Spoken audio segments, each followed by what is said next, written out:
हमारे सहयोगी विमल कौशिक भी हमारे साथ जुड़ चुके हैं और दिल्ली में मौजूद हैं, संजय झील के पास मौजूद हैं। जिस तरह से विमल दिल्ली के कई इलाकों में हम देख रहे हैं भीषण गर्मी का असर दिखाई दे रहा है। यूसुफ भी अभी तस्वीरें दिखा रहे थे। आप जहां मौजूद हैं वहां तो झील का एक हिस्सा भी सूख गया है और इस भीषण गर्मी का खासा इंपैक्ट दिखाई दे रहा है। जिस तरीके से यहाँ पर नमाज अदा करने की तस्वीरें आप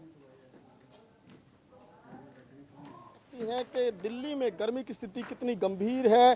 पूरी की पूरी संजय झील जो है वो पूरी सूखने के कगार पर है। केवल थोड़ा सा हिस्सा बचा है इस कई किलोमीटर में फैली झील का, जहां पर थोड़ा बहुत पानी बचा है। और इसका असर ये हुआ कि डीडीए इस पूरे इलाके को मॉनिटर करता है, देखरेख करता है, लेकिन यहाँ पर आज सुबह सैकड़ों की संख्या में मछलियां जो इस तालाब में थी वो मर गई। और अब ऐसा ही संकट यहाँ पर जो दूसरे पक्षी हैं, बत्तख हैं, अन्य जो पक्षी हैं, उनके सामने भी मंडराता हुआ नजर आ रहा है। क्योंकि स्थिति देखिए, अभी निकट भविष्य में मौसम विभाग साफ कर चुका है कि कोई ऐसी स्थिति नहीं है कि बारिश आए या फिर मौसम में कुछ राहत मिले। अमूमन हालत ऐसी रहेगी, हीट वेव की कंडीशंस लगातार बनी हुई हैं।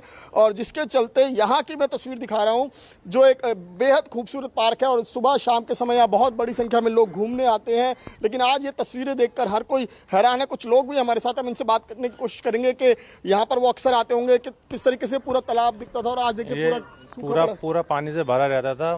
पंछी मछलियाँ काफ़ी होती थी, लेकिन हमने कल अखबार में पढ़ा तो आज देखने आए काफ़ी मछलियाँ अभी भी मरी पड़ी हैं। और ये बत्तख हैं, ये भी बेचारे घबराए फिर रहे हैं। और सरकार से ये अपील करेंगे जरा इन पे ध्यान करें और पानी की व्यवस्था करें। बारिश की कोई गर्मी, क्योंकि गर्मी बहुत ज्यादा है तो आप लोगों को भी सावधानी बरतनी। गर्मी बहुत ज़्यादा है, हम खुद बहुत परेशान हो रहे हैं। पानी वानी का कोई इंतजाम नहीं है। गवर्नमेंट से ये कहेंगे कि भाई जरा पानी का इंतजाम कर दे पंछी और इन जानवरों के लिए, इनकी मेहरबानी होगी। जी बिल्कुल। आप क्या कहेंगे? आप भी यहाँ अक्सर आते रहे होंगे, तो हम आज भी आते की हैं। तस्वीर देखकर कितना बहुत कितना दुख लग रहा है। बहुत मछलियाँ वगैरह बहुत होती थी पहले यहाँ पे, अब कुछ भी नहीं है। पूरी झील सूखी हुई है। ये पानी कहाँ तक फैला रहता था?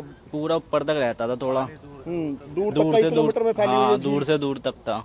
देखिए, मैं आपको तस्वीरें दिखाऊं दूसरी तरफ की। कई किलोमीटर का ये पार्क है और इसके चारों तरफ ये संजय झील जो है, ये इसका पानी लबालब भरा रहता था। लेकिन क्योंकि बरसात में भी कमी आई और लगातार जिस तरीके की जबरदस्त गर्मी पड़ रही है, तापमान लगातार 45-46 डिग्री के आसपास बना हुआ है, उसी का नतीजा है कि देखिए जमीन किस तरीके से फटी हुई नजर आ रही है। जगह जगह से जो थोड़ा बहुत पानी है वो भी कितने दिन रह पाएगा ये भी नहीं कहा जा सकता। हालांकि बच्चे कुछ एंजॉय करते हुए यहाँ नजर आ रहे हैं, लेकिन देखिए पक्षी किस तरह से परेशान हैं। मछलियाँ जगह जगह यहाँ पर अभी भी, हालांकि सुबह से जो डीडीए के कर्मचारी थे वो इस तालाब से तमाम मछलियों की जो वो निकाल कर यहाँ से ले गए हैं, लेकिन अभी भी जगह जगह पर मरी हुई मछलियाँ पड़ी हुई नजर आ रही हैं। तो इससे साफ तौर पर ये जाहिर हो रहा है कि पार्क की कंडीशन किस तरीके से है। और डीडीए को लेकर भी सवाल खड़े हो रहे हैं कि आखिरकार जब डीडीए देखरेख करता है तो इस ओर ध्यान क्यों नहीं दिया, और अगर जल्दी ध्यान नहीं दिया तो इन पक्षियों के सामने भी इसी तरीके का संकट नजर आएगा। जी बिल्कुल विमल, और देखिए पहले से ही प्रिकॉशन लेना चाहिए था। हालांकि अब देखना होगा इसके लिए क्या कदम उठाए जाएंगे, क्योंकि बहुत ही मुश्किल दिखाई दे रहा है इंसान के साथ साथ जानवरों के लिए। फिलहाल आप सबका बहुत बहुत शुक्रिया। हमारे